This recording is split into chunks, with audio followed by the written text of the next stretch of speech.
So I think the next evolution of the large language models, the ChatGPTs and Bards and so on, is going to be to try to get them to behave themselves, because if you want to use them in any kind of business context, you have to be able to rely on them to follow the rules, to tell the truth about your products and follow the policies for your business.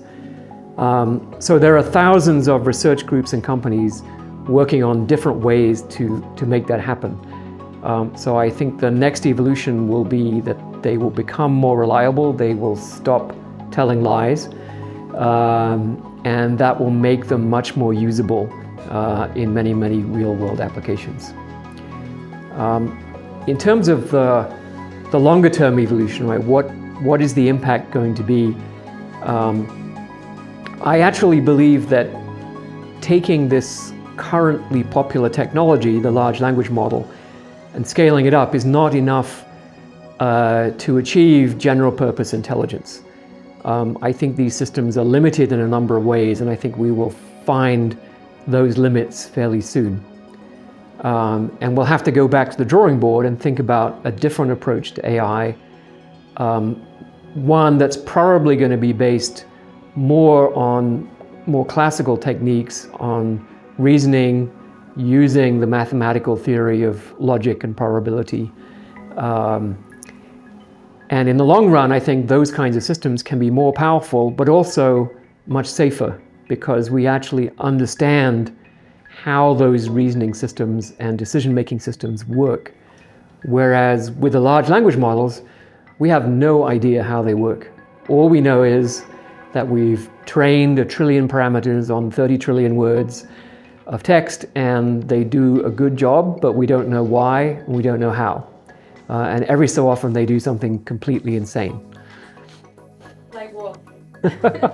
Well, so an example would be the conversation between a New York Times journalist, Kevin Roose, and GPT-4 as part of the Bing search engine. And during that conversation, GPT-4 decides that it wants Kevin to marry GPT-4 and explains to Kevin why he should leave his wife, that she doesn't love him, that he really loves GPT-4 instead. GPT-4 understands him better. And this goes on for pages and pages and pages. And he keeps saying, no, I don't want to marry you. I love my wife. I want to talk about baseball. And it keeps going back, so it really behaves like someone with a psychological illness.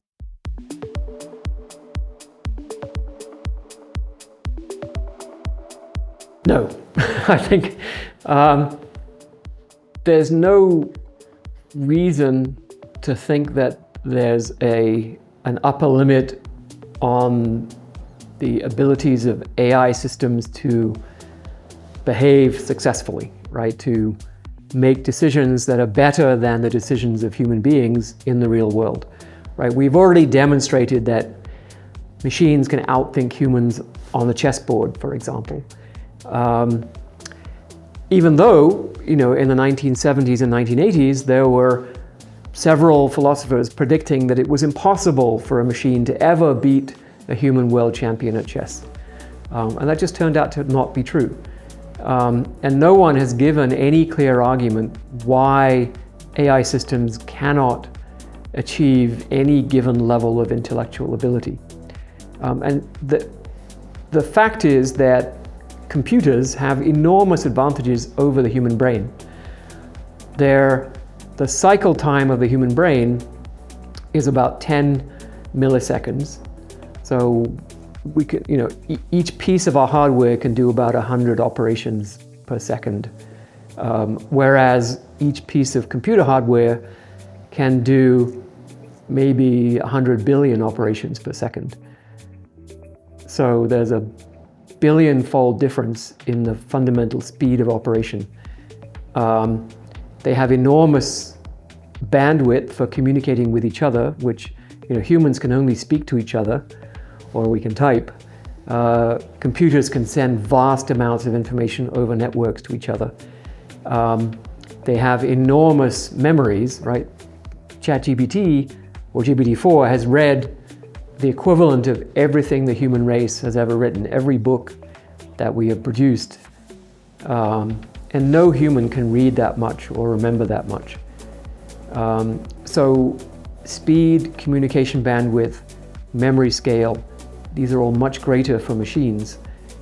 The missing piece, in my view, actually is the algorithm, right? I think there's still fundamental progress that we need to make in how we design AI systems.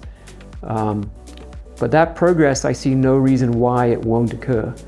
And then we will find that machines can outthink us, can make better decisions in the real world than we can, which is why it's essential to make sure that the objectives of the machine are aligned with those of human beings, that they are actually guaranteed to be beneficial.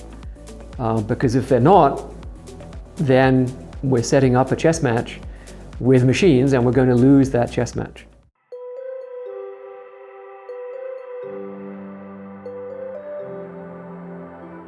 So our evolution seems to run on a time scale of maybe hundreds of thousands of years. And the evolution of AI is right now on the time scale of months or even weeks. There are new capabilities being discovered and invented all the time.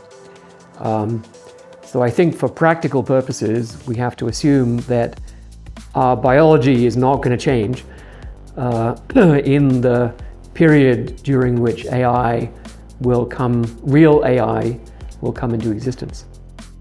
So the evolution that has to happen is in our ability to control the AI systems and to design them in a way that is guaranteed to be safe, and to then put in place a policy apparatus, regulation, and so on, to make sure that only safe AI systems are developed and deployed.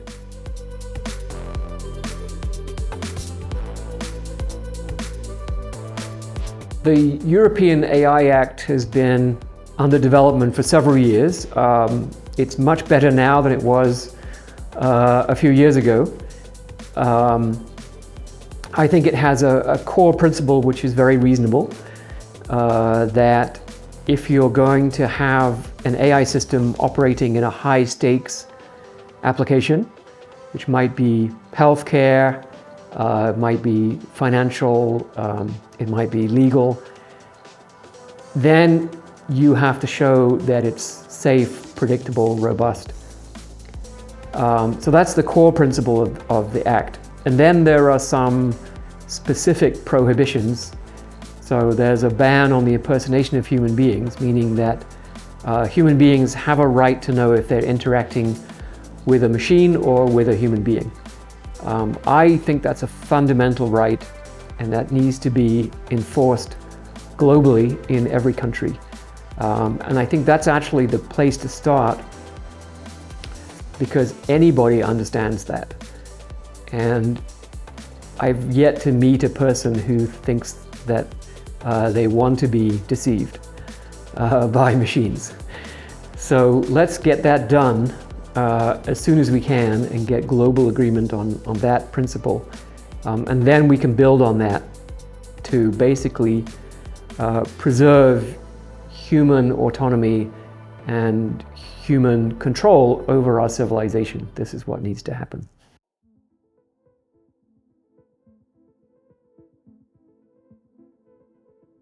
So I've played with it a little bit, but my friends are always sending me examples of things that, conversations that they've had. My favorite one actually was sent to me by my friend Prasad Tadapalli, who's a professor at Oregon State. And so first of all, he asked it, okay, which is bigger, an elephant or a cat? And it says, an elephant is bigger than a cat. Very good. And then he said, well, which is not bigger, an elephant or a cat?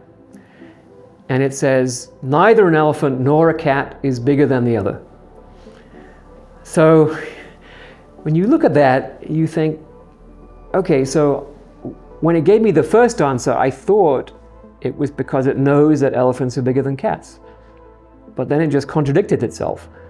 So actually, it doesn't know whether elephants are bigger than cats, right? When you ask a human being a question, we typically answer it by referring to our knowledge, and then we check and say, oh yeah, okay, elephants are bigger than cats, and now I'll give you the answer.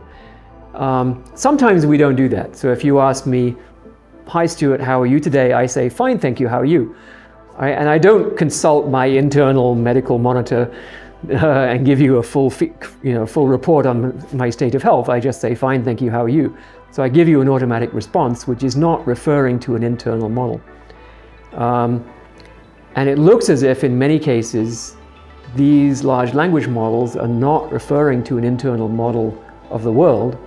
They're doing some other method of generating answers, which we don't really understand, and these failures are just revealing that the systems have no internal model that's consistent. And that's a fundamental difference between the large language models and human intelligence.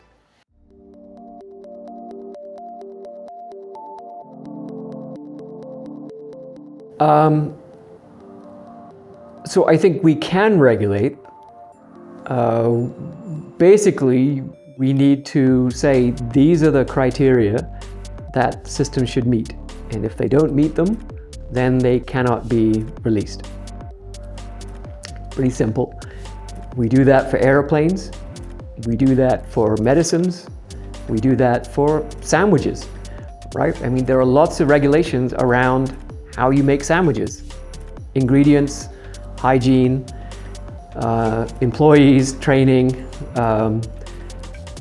At the moment, there's no rules around AI systems. So we can make some rules, and because there's so much money involved, the process of developing these rules is often interfered with by some of the companies who are developing the technology. So for example, with respect to these large language models, which are sometimes called general purpose systems, the companies tried to put a regulation into the European Union AI Act, which basically says, for the purposes of this act, general purpose AI systems are not AI systems, which would mean that they would not be regulated. And that went into the act, and then we kicked it out, and then went back in, and we kicked it out, and went back in, and we kicked it out. I think right now it's out. But this just shows how difficult it is to put in regulations when you have a, multi-trillion-dollar industry that does not want to be regulated.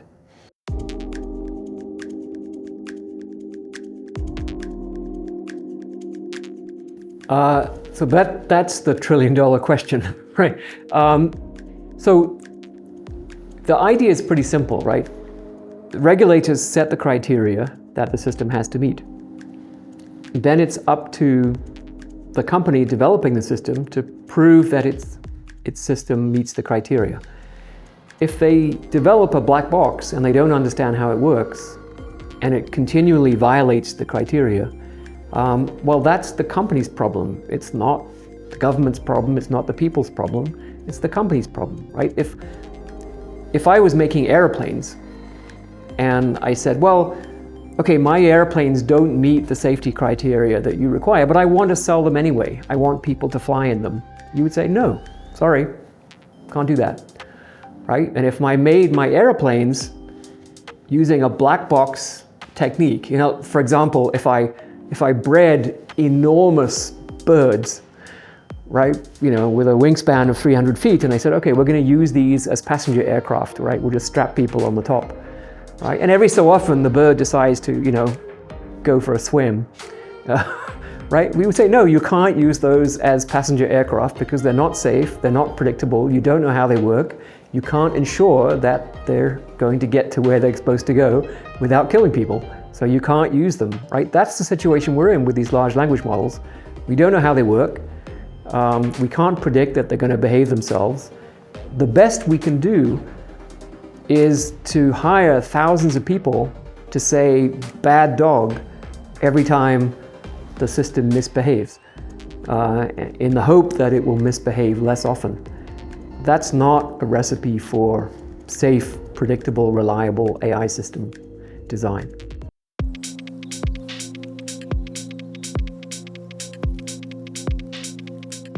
So I think there's going to be inevitably, so even if we do figure out how to make these systems robust and safe and predictable, inevitably there's going to be huge changes in our economy and in our society. In the economy, I think fairly soon AI systems will start to replace quite highly paid human beings. The first wave of automation in manufacturing impacted working people and not the political class, right? Not the intellectual elites. But I think this wave of technology will impact all kinds of professionals, lawyers in particular, but other kinds of professionals, managers in companies, designers, artists, writers. And so I think we'll see a lot more complaining as a result. So that's one side of this, and I think it's very hard to prevent those changes because the economic forces say, if I can use an AI system to do the work of 10 people, and the AI system costs me $1 a month, I'm going to use the AI system. And the other side of it is, can we adapt to a world where almost everything we do is eclipsed by what AI systems are capable of doing? That's almost a psychological problem, and I don't know the answer to that. There are many examples where two civilizations come into contact with each other, and often there's an asymmetry in the level of development of one civilization or another, whether it's in terms of technology or economic sophistication. And that asymmetry doesn't usually end well for the group that is less advanced in these capabilities. So I think we're going to have to decide, should we go in this direction? And if we are going to go in this direction, how do we retain the vigor and autonomy of our civilization?